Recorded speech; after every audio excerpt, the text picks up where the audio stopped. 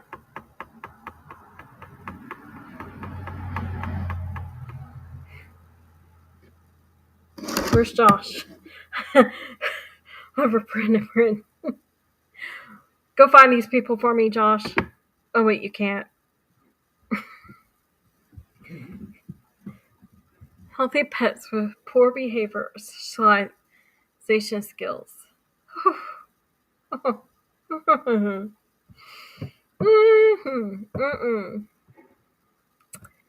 It could be that the dog attack or kill another animal as well as hurt a person. Still. I don't like it. I don't like it.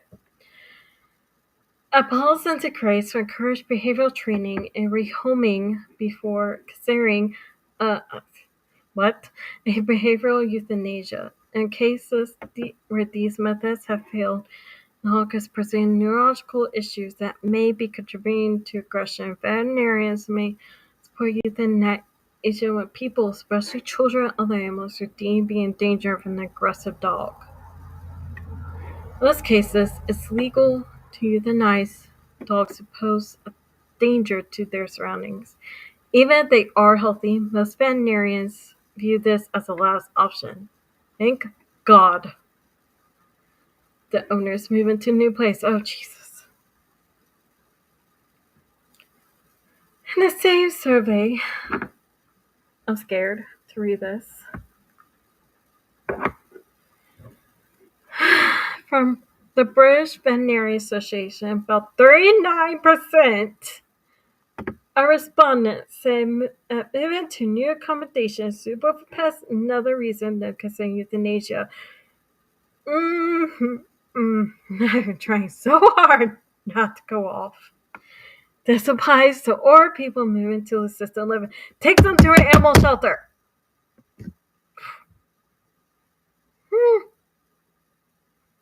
Okay.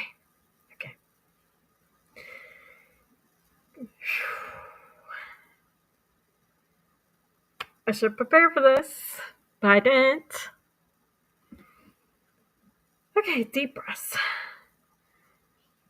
This is different for those who want convenience euthanasia only because owners eventually realize that pets interfere with the living situation and lifestyle. Okay. Most veterinarians not perform convenience euthanasia and do not consider moving to be a reason in their life. Thank God. A dog is too old. Okay. Old age is another common reason for owners to consider euthanasia despite their pets being healthy.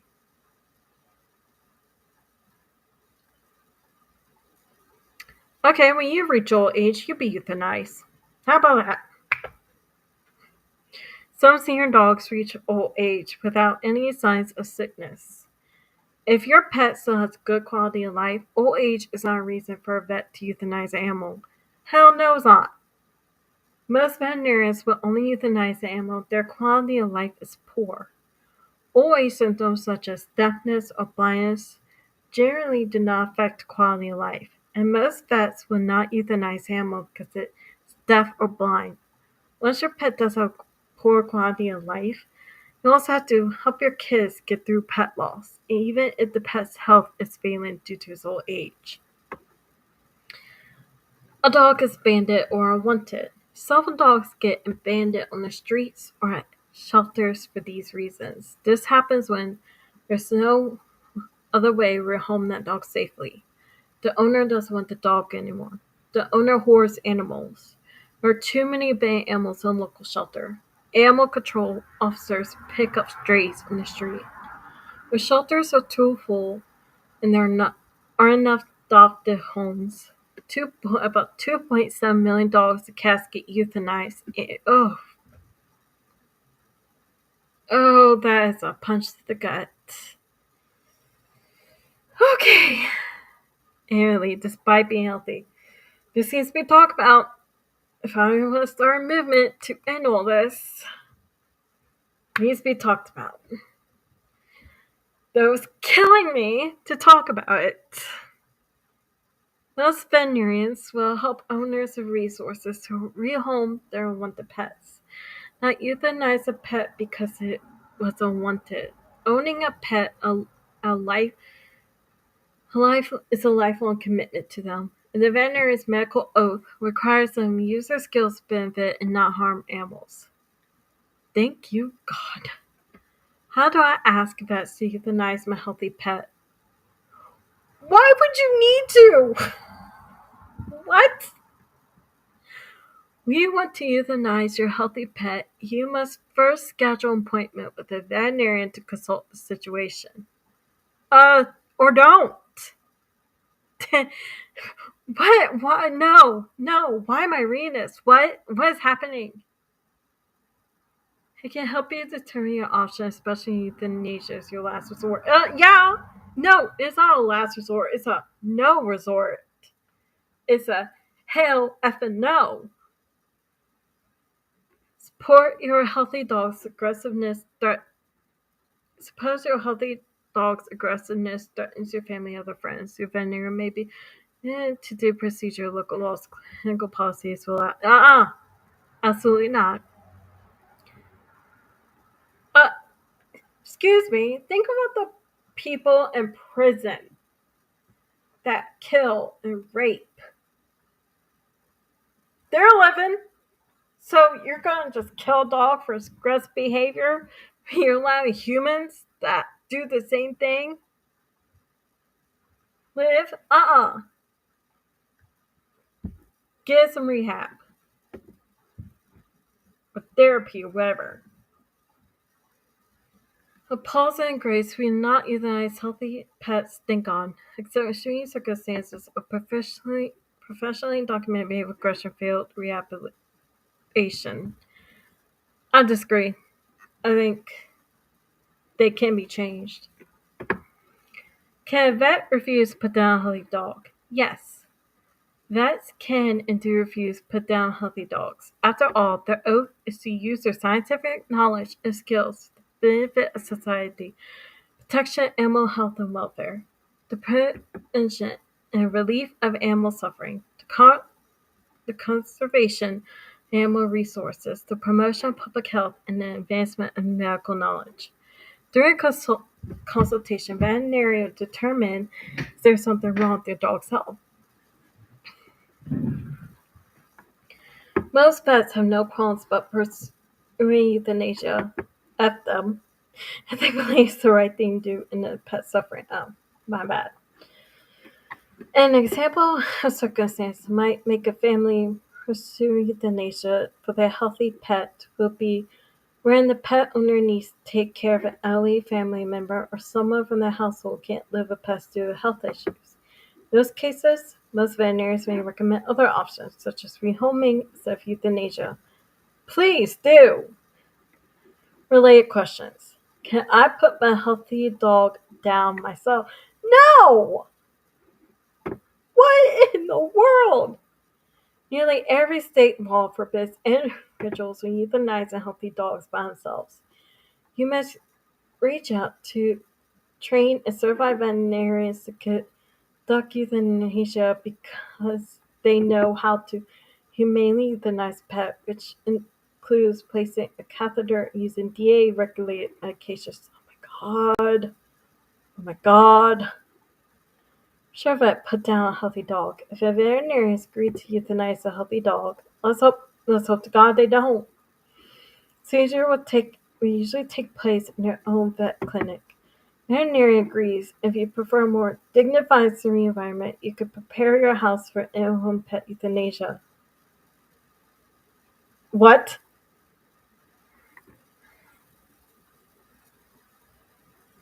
That's just cruel.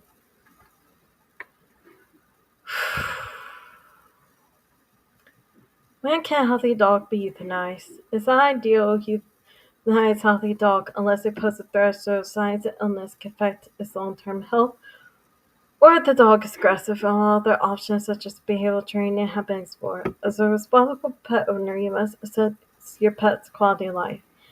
First, it may a time to consider euthanasia for your dog if its quality of life dramatically decreases. Conclusion: Class legal euthanize healthy dogs in most states. Mm, mm-mm.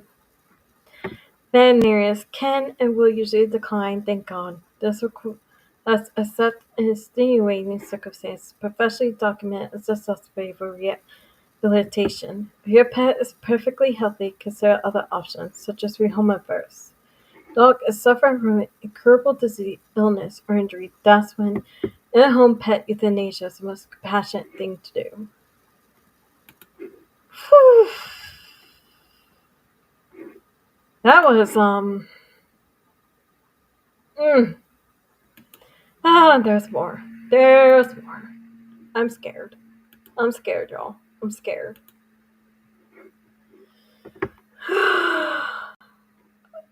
Euthanasia legal states 2025. Alright, so red illegal, green legal. Wait, is this for animals or people?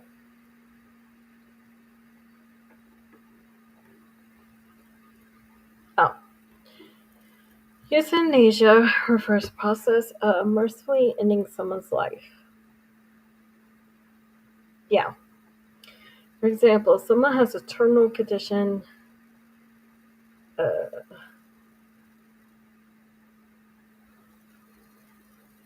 or they are in severe pain, euthanasia might be performed to bring a swift and painless end to their life. During the past few years, euthanasia for people. Oh, God! No, no, no, no, no. I just want to worry about the animals.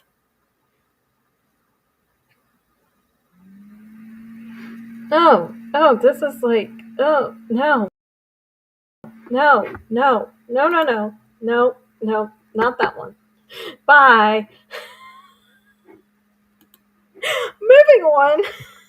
I think I read enough about euthanasia laws, but thankfully, they gone.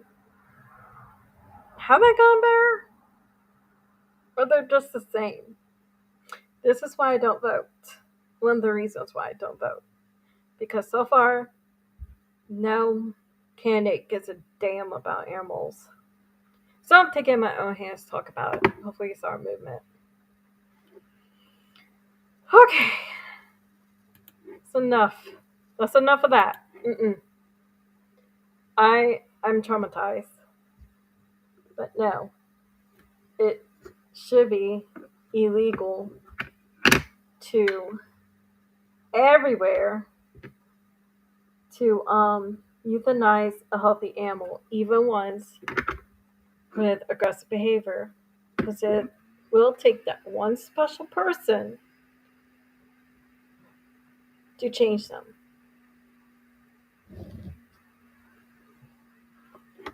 I'm sure. Like get like really give them a chance first. And if they do end up dangerous, then yes. Or put them out in the wild. They might survive in the wild better. Or a wildlife sanctuary with a bunch of wolves. That might work. I mean, let's use euthanasia for like aggressive animals as a last resort. Try everything first. Alright. Moving on to how to stop kill shelters. Again, why are people up in arms about abortion, but this is okay? Now, perfectly healthy animals are dying for a living.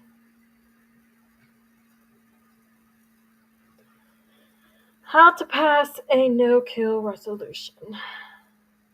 Help save cats and dogs in your community by working with your city council or other legislative body to pass a no-kill resolution. Resolutions officially confirm government bodies' support of a particular issue, making a no-kill resolution a great way to guard political support for saving animals' lives. Best Friends Animal Society believes that no-kill resolutions are one way to help achieve no-kill nationwide in the year 2025.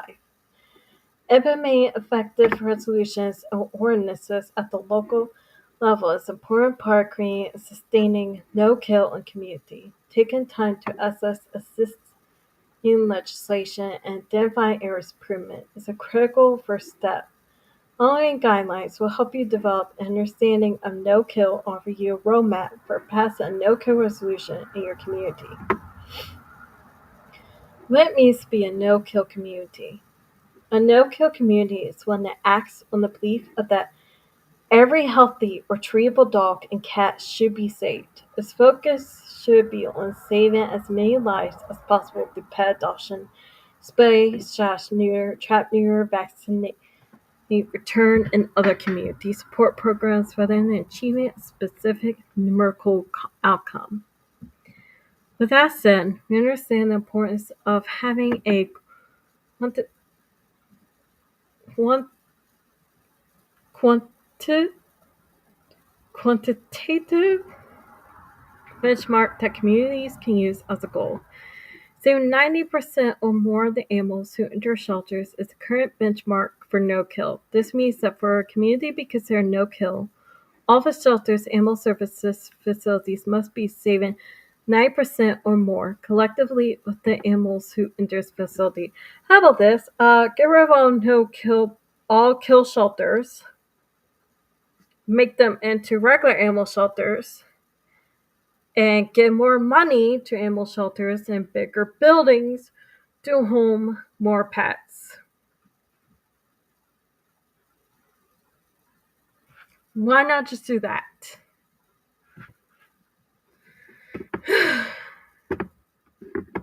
I mean, if your tax dollars have to go somewhere, can it go towards that? What no-kill does it mean? No-kill has become an emotionally and politically charged term for many people. Which is why it's imperative that, as a no-kill advocate, you understand what no-kill doesn't mean. No-kill does not mean shelters that haven't reached no-kill and their employees are willing killers. Dangerous or sick animals be released into community. Shelters will start warehousing animals indefinitely. Each community is collectively responsible for its decision regarding homeless animals and for creating safe, humane environments for people and pets who live in them. Key terms.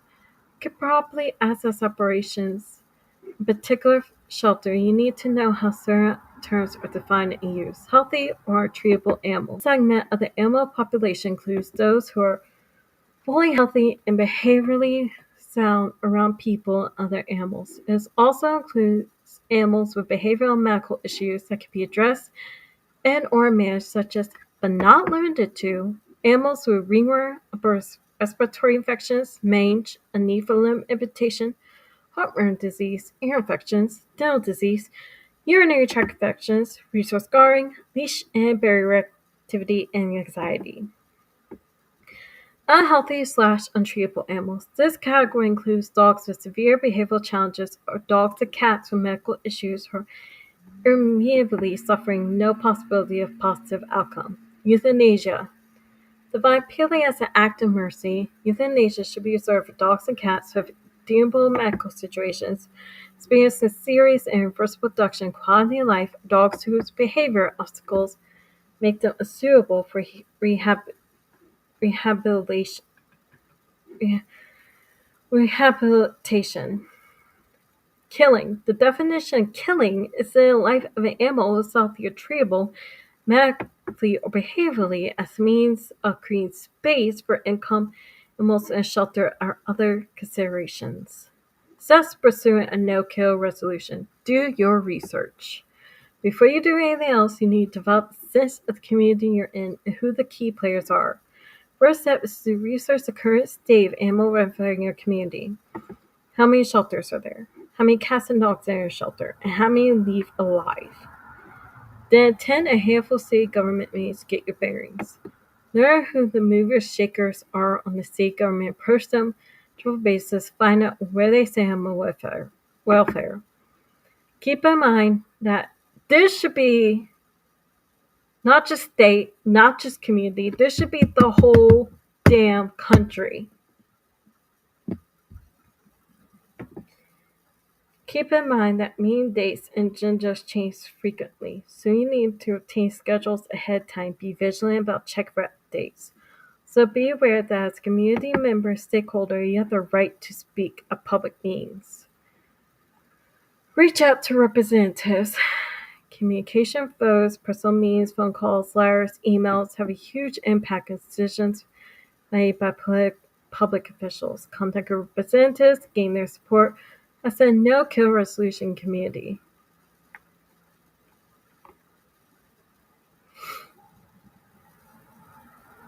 Some suggested actions and guidelines. Find contact information council board members on your city or county website. Through a phone call at city or county clerk office or through the League of Women Voters. Start with a phone call. Most of the time, phone calls are the most effective means for communicating with public officials about specific issues. Set up an in-person meeting or just discuss the issue on the phone.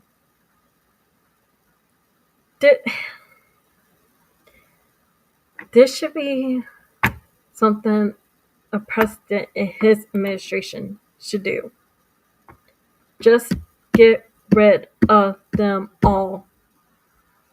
Or just change them to no-kill shelters and get them more money to add more room.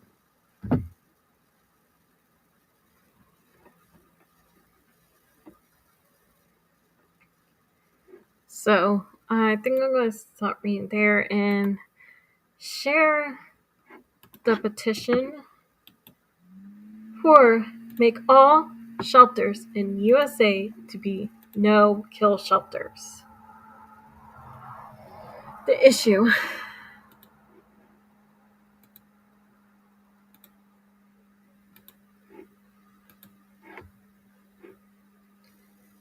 Every day around the country, many dogs are killed in shelters just because they need space. In fact, approximately 3 million dogs and cats die each year. Precious dogs that can still have many years to live and have a lot of love to offer. Euthanasia should be reserved only for animals suffering too aggressive, safely reside in communities. But animals that die are so loving, and their trusting faces are just asking for love and companionship. This is barbaric. Let's do something about this cruel practice. Let's put a stop to this unnecessary murdering. We can educate the public about spaying and neutering, about adopting instead of buying, about population control. People need to be aware of how many loving dogs are killed in USA just because the shelters lack space and funding. But stopping the shelters from euthanizing animals is not enough to save them. Others find a way to get rid of what they perceive to be an unwanted pet, and scrupulous breeders are off the hook. We must do more. We need more shelters so there will be enough spaces for every dog. We need no-kill shelters. Shelters should be a temporary transition place for animals. The term shelter means to protect, not to kill. And animals should be taken care of until they are adopted. This could be achievable. We can help gain communities involved too, to donate and help, to serve as volunteers, to sponsor a pet in the shelter. Even if you can't adopt a pet,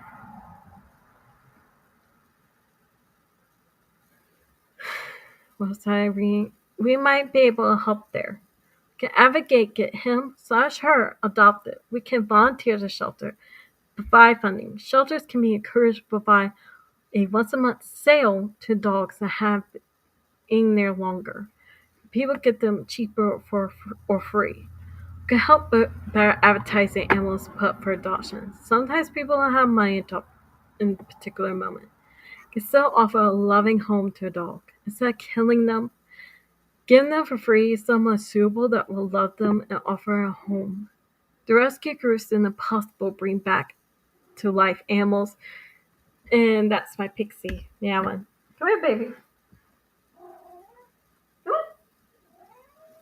No, she just being lazy.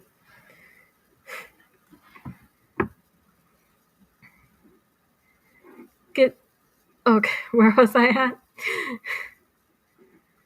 Instead of killing them, give them for free to someone suitable that would love them and offer a home. Rescue groups do the impossible, bring back to life animals they find abused, neglected, brick of dying. Many times, thanks to private funding, with vet expenses, they also advertise and advocate daily for pets and shelters that are risk of getting euthanized. But in the end, many don't get to go loving homes. In those high killing shelters, if someone doesn't rush in a short period of time to adopt these poor dogs or cats that have suffered so much, that have overcome so much, at the end, after all that effort, they will get killed. They are the unwanted, the forgotten, yet beautiful pets that all they need is more time to find a loving home.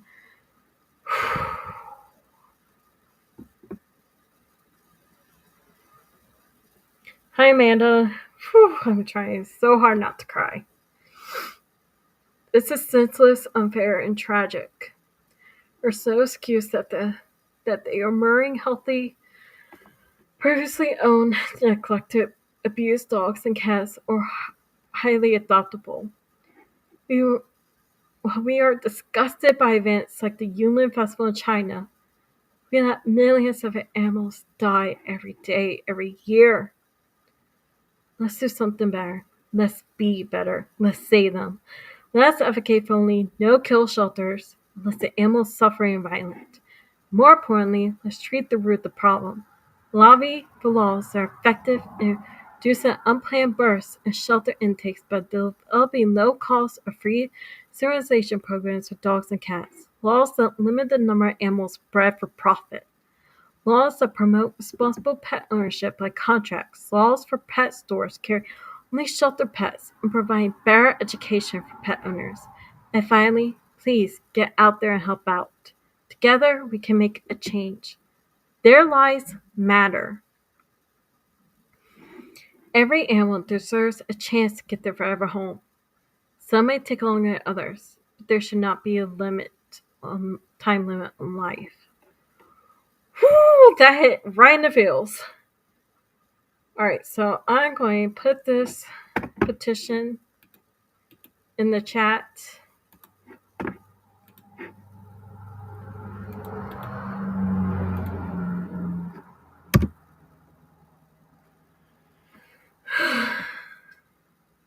I will probably sign it later, not now, because now I end up doxing myself.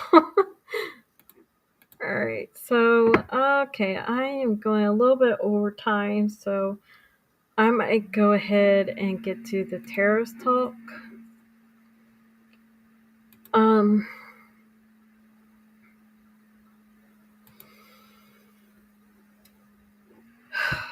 when I used to work at volunteer at animal shelter, I'm going to go back and volunteer another animal shelter soon. I just been waiting for this heat to go away. And my allergies get better. There was a pit bull there named Stella. She had problems with her legs. She was a sweetheart. And she had almost space in the office, her bed, blankets, whatever. But she lived her life.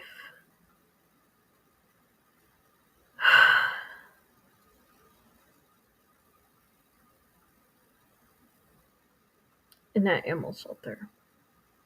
Her whole life. She died there. That really killed me. If it weren't for Pixie, who is almost 17, probably can't handle a sibling right now. Sibling that's a dog, I probably would take her. But then I also do get attached. So very quickly, very fast, very hard. So I will also end up upset too if when she passed. So, but still, it was so hard. I think I stopped after that because it was traumatizing. I know she's not the first pet animal, and I know she's not going to be the last, but it is so heartbreaking.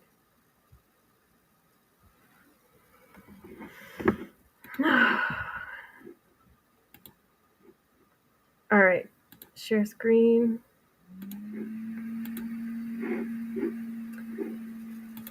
Okay. Again, I don't mean get political, but let's just say human beings,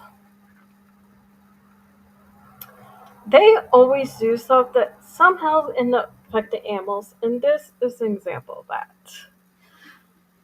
How could tariffs impact pet owners' spending?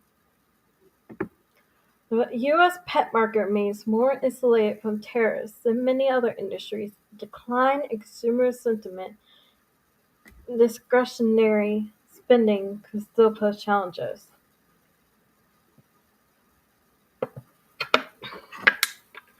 The pet market is a well postponed to weather the tariff storm that is now raging in the U.S.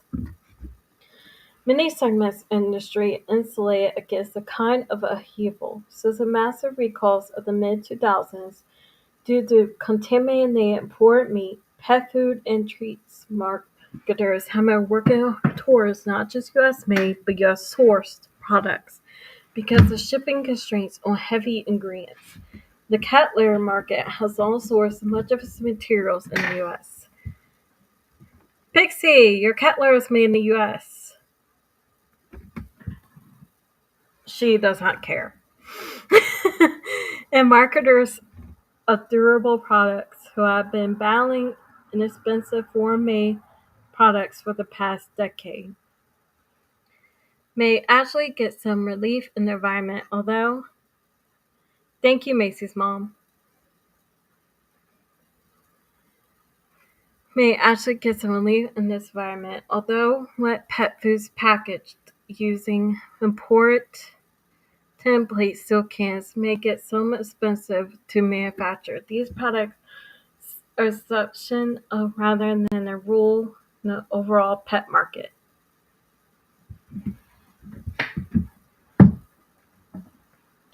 I've been doing my hand like scratching it for her for her to come get rubbed. My cat Pixie. It, I turned around, she gone. She stuffed her face.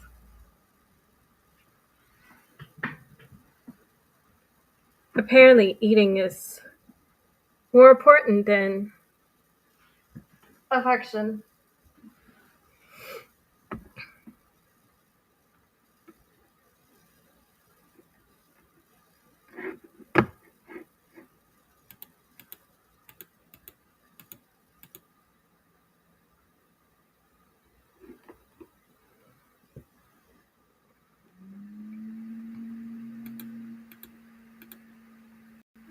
All right. Um, I think. Hold on just a moment. I'm gonna have to mute myself. Well,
Okay, I'm back.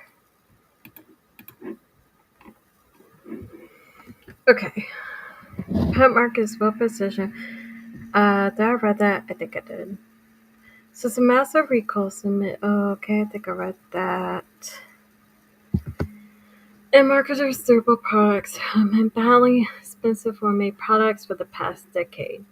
Should get some relief in the environment. Although wet pet food, I read that too.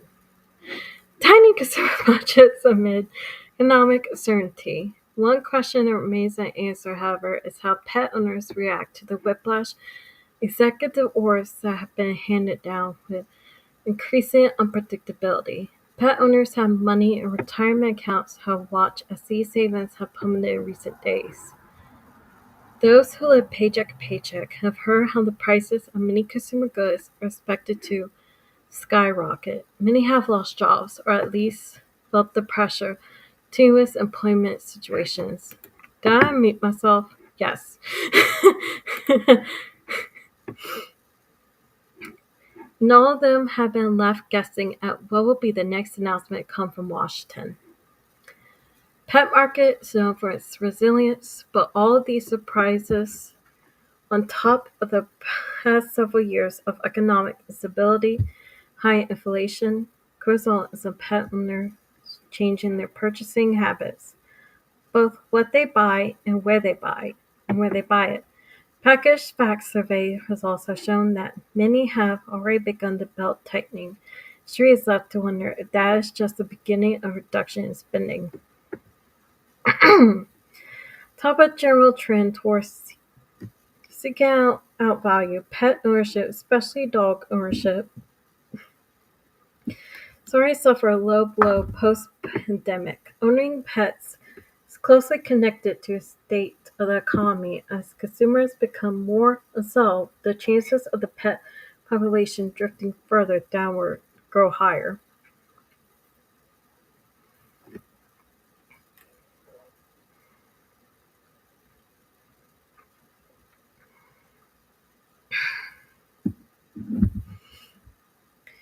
In Package Facts January 2025 survey of pet owners for the most recent tariff announcements, 31% of pet owners report that their ability to buy non-essentials has been negatively impacted by the economic environment compared with 10% positively impacted.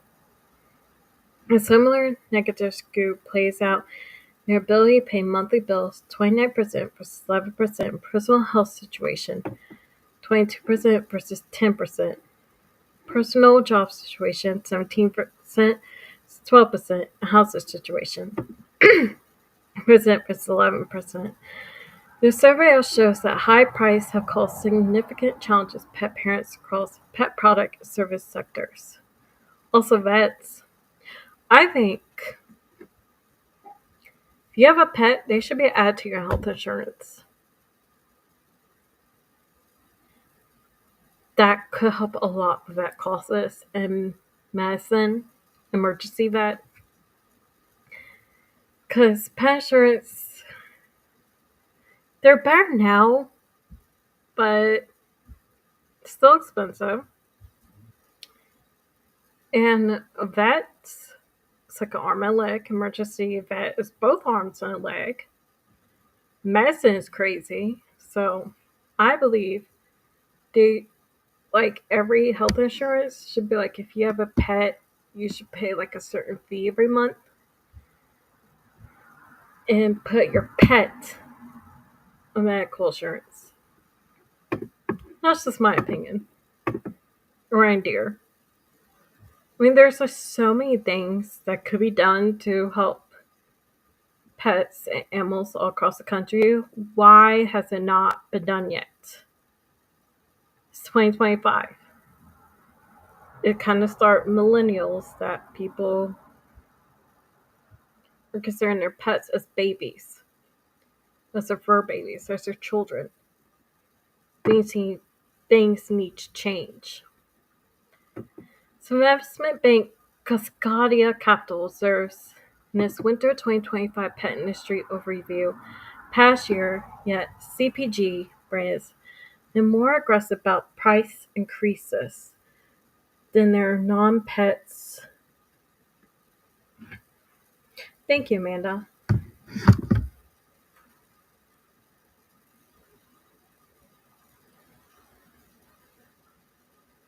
Peers against a backdrop of consumer budget tightening.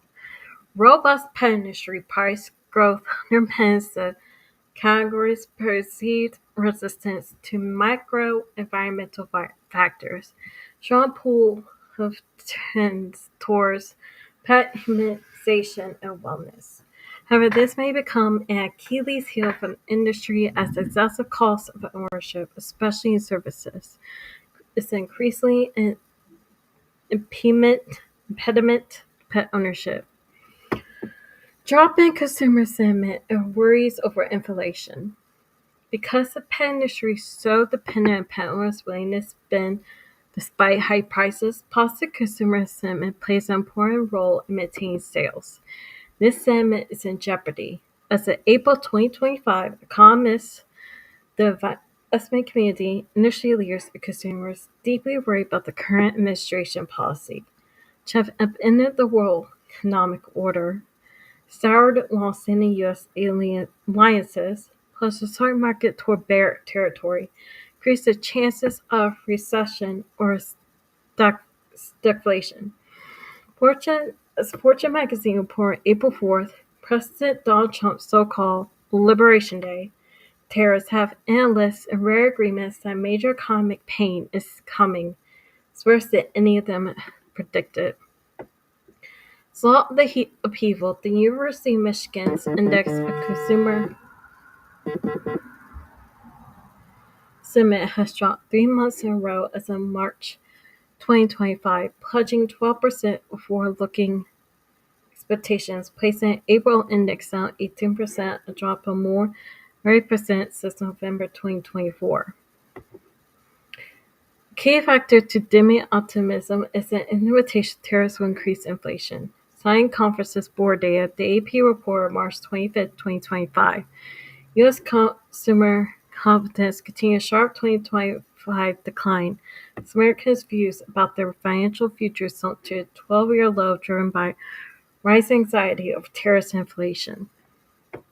America's short-term expectations for income, business, job market fell 9.6 points to 65.2, the lowest reading in over a decade.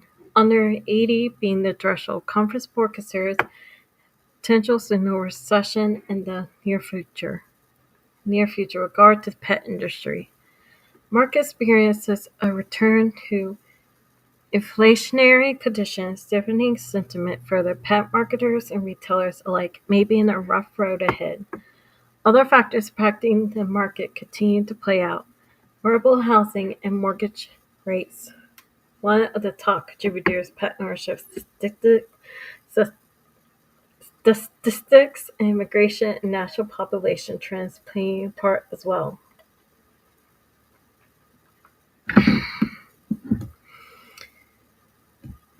A focus on pets as family may help buffer the market. One thing that the pet market has going for it that other other consumer markets don't is pet owners' willingness to continue spending on pets in the face of economic hardship. Packaged Facts surveys have shown that not only will pet owners spend more on products that keep their pets healthy, comfortable, and pet, many owners rank their pets' health and happiness above their own. Cultivating the pet parent mentality and keeping pets central to a household are absolutely essential to maintain the health pet industry and propelling it successfully into the political turbulent time. Need pet market data? View additional research and pet market analysis. Okay.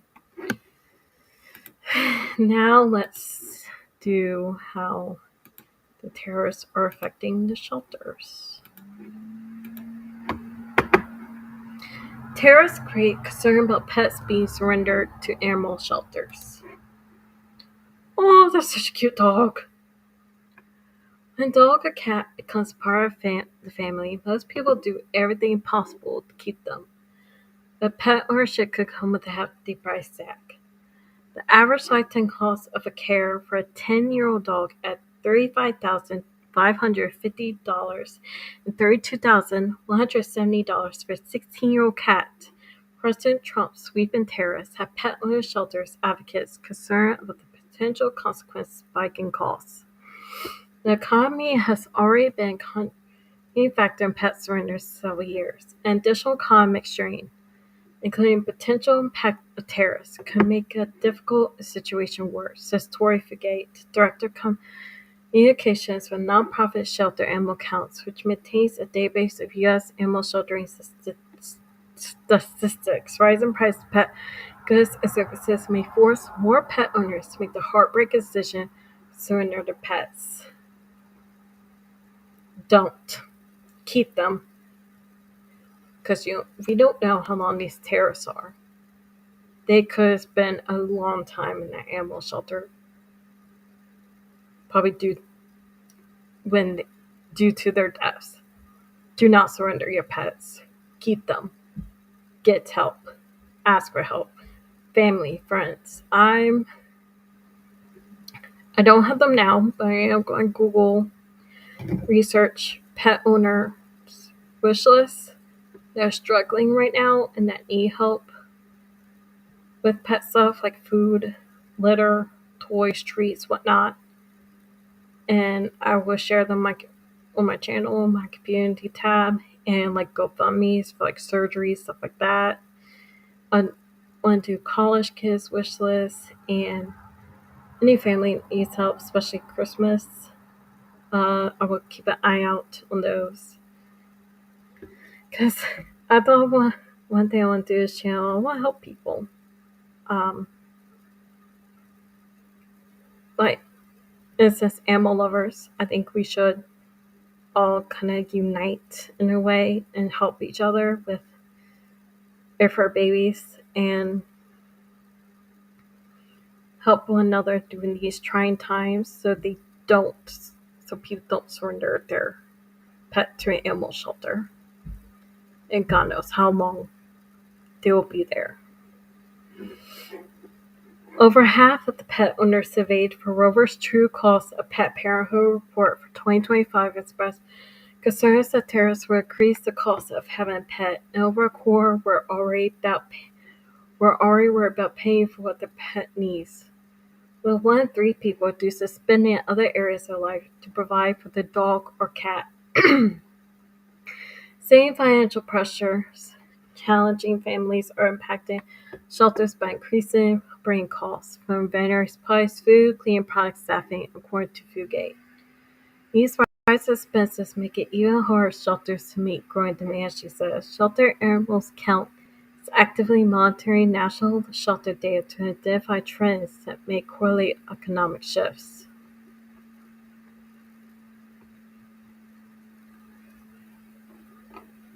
Is that the end of it? It costs already challenging. Digital challenges are impacting veterinary care and most core PetSmart charities Gallup pet care study released today. Amy Gilbreth, president of PetSmart Charities, surprised by many of the findings. Why is that 52%, so over half the pet parents that were surveyed, they had not been to the vet even though they thought their pet needed care or declined care that was recommended by the veterinarian. She says, I expected to be that many. Those 52%, 71% cited a financial consideration for why they didn't get care. She was shocked. She was also shocked that 1 in 3 pet owners report knowing a friend or family member whose pet died because they could not afford the necessary treatment. It's rough for the pets, it's rough for the people, it's rough for the veterinarians, she says. Questioning on whether pet insurance is helpful can be complicated. Policies require payment at the animal hospital before eventual reimbursement, which isn't an option for many people. So Gilbreth suggests pet parents communicate openly from the get-go. The veterinary team about any financial constraints to see if they can custom tailor care options, potentially offer a payment plan. HealthSmart Charities has committed $100 million to invest in research into alternative payment plans and less expensive treatments to help lower cost community. Click notes, so that's good. The value of pets. Ultimately, many Americans consider pets well spent. Dogs, cats live in 94 million U.S. households, up from 82 million in 2023, according to the American Pet Products Association 2025 State of the Industry Report. Dogs sign 51% of U.S. homes, while cats live in 37%. The report found America spent $152 billion on the pet industry last year, including veterinary care, boarding, grooming, training, food, and supplies. $157 billion in sales projected for 2025. Still, there are intangible benefits that make Americans prioritize sharing their life with dogs and cats, from joyful greens when we return home to cuddles on the couch, sharing outdoor adventures. Studies have found myriad health benefits related to pet ownership, from decreasing stress, anxiety, improving cognition, increased survival rates, and life expectancy, heart attack, or stroke. In fact, the 2023 Healthcare Cost Saving Reports commissioned by nonprofit Human Animal Bond Research Institute found pet ownership saves the U.S. healthcare system $22.7 billion each year. Having a pet positively affects wellness too. Recent study by researchers from the London School of Economics, University of Kent, found that pet companionship increases happiness worth to 70,000, whatever that is, a year term money of life satisfaction, similar values obtained in the literature from meeting with friends and relatives on a regular basis, equivalent of over $92,000 a year. In recognition of the value pet brings to our lives, help keep pets with people who love them during financial fraught times. Profits across America offering pet food pantries, grants for emergency pet food pantries, grants for emergency care, free crisis support, and low-cost vaccination clinics. For financially friendly pet services, by zip code for free at pethelpfinder.org. Okay. Alright, now I'm going to end on a bit of a lighter note. So we have like 4 months until Christmas. And I've been like watching a lot of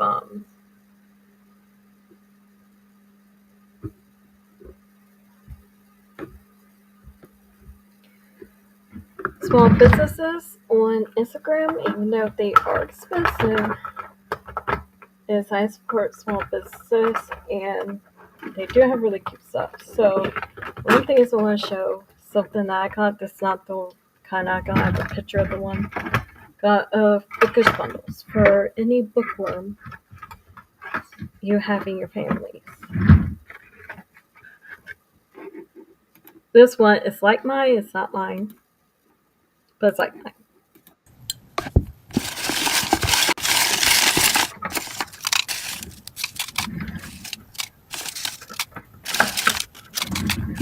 That's where I got my stamp I used today. That's a cool thing. You put on your thumb and you hold the book and it holds the pages for you while you read. I love it.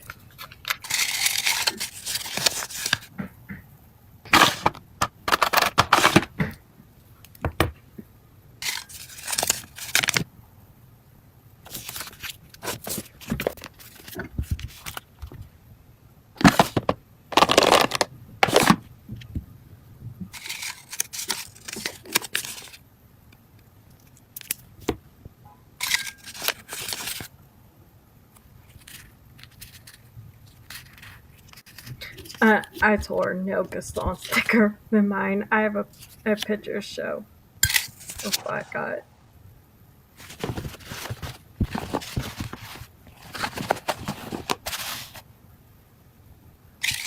Or if you want a little something for yourself, it's a bookworm.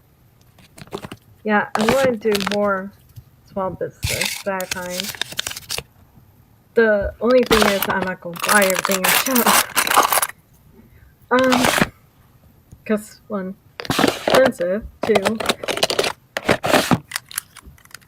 I I don't need it. But hey, if anyone else likes it and don't want to post on nurture or whatever, send it to me. I'll post on mine.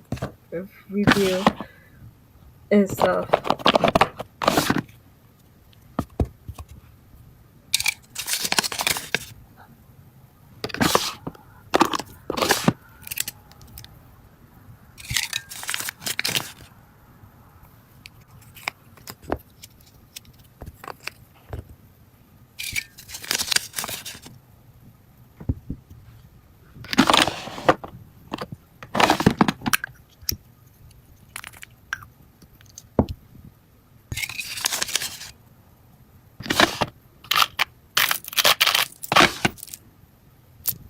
I do have that.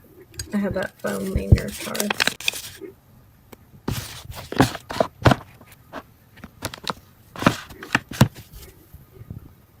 Alright, so let me show the website. Oh yeah, get a re-log with it in a bookmark. I think I got that bookmark.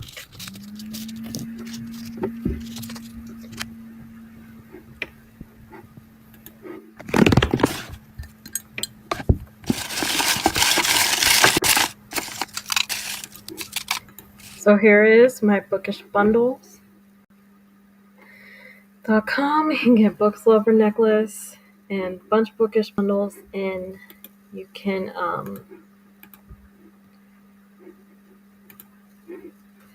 do what color you want. Let's say if you want black, you add to cart. I forgot that. Also, I did themed mystery set last time I did Being the Beast, and you can do special instructions right here. I did color customize. Next time I'm going to do Sally. I'm not going to order today, just when I'm done my other one. So in the or special instructions, you put like what character theme you want, whether movie, TV show, book. You want like a nature theme. Unless you're in this tab, yes I am. Good. So I put like a Saturday for Christmas theme, please, with our colors. So like pale blue and red skin and hair. Also like the colors of her dress. But that's not what I ordered last time. I ordered this. Where?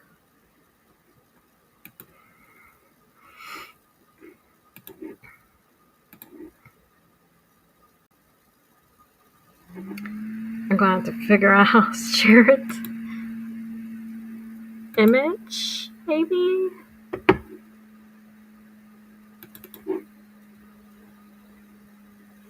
This is my move.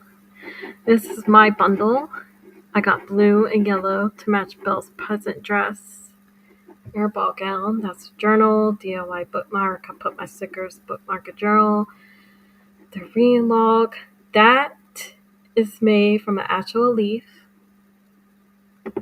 I got 2 pens. One point stylus pen. The blue one. Can't really see it. That's the stamp. It's a bow because Belle has a bow. And the blue ink pad. I got sticky notes. A pen that's a rose, the page holder, bookmark, another pen, a leather heart bookmark that goes on the upper corner of the page, a USB book light, and a to-do list that I use today. Yeah. So this is what I got. I love it so much. So yeah, that is mybookishbundles.com. I'm going to put that chat as well. Anyone that was to look on there. All right. And that's all for today. I'll be back tomorrow with the podcast. And next week, I will do a deep dive into Peter Pan. I decided to do dark deep dives. So, to like things that are like cursed, quotations on cursed. Like when something is already bad and bad things happen after. Like, example, Glee. Because everyone and their mother died in the show, not just the three actors. So many like stagehands and crew. Well, not stagehands, my bad. Well, are they stagehands? Well, the show's crew behind the scenes have died. A lot of people say that show's cursed. I'll probably do that next month, but this today I'm going. This month, next week, I'm going to focus on Peter Pan. The original story is dark, and then what happened to the actor for the Disney Peter Pan? I forgot his name, Bobby something. What happened to him after being Peter is very dark. And then, of course, there's Robert Williams. Of course, when he probably would commit suicide with or without being Peter Pan. But nonetheless, it's like a domino effect where a series of events happen after a certain event. So I would love to do more of that stuff. I'll probably do Wicked in November, probably find something for Halloween for October. Wicked Wizard of Oz, I think that is a little bit cursed as well. I think there was like a lot of trouble going on during Wicked on Broadway. And on the set of Wicked, the movie. So if anyone else finds anything that's like cursed, please send it to me through email, social media. Um, no horror movies. Well, if it's like killer, fine, but no like ghosts, evil spirits. I ain't having that bad juju. Mm-mm. And no, I think the more surprising the better. Cause look at Glee. That was just a. I mean, yes, it was a teen drama, but it was about a high school choir. Just a bunch of kids singing, and then three actors died, and then a bunch of crew members died. That was, yeah, that was crazy. It was like a hit show. It was so popular, and then it resulted in so much death. And then to start stuff that surrounds Peter Pan. So I will do that next week. Anyway, again, be back tomorrow to do a podcast. I'll be back next week, more Bowsay and deep dive Peter Pan. Bye, guys. Bye, everyone.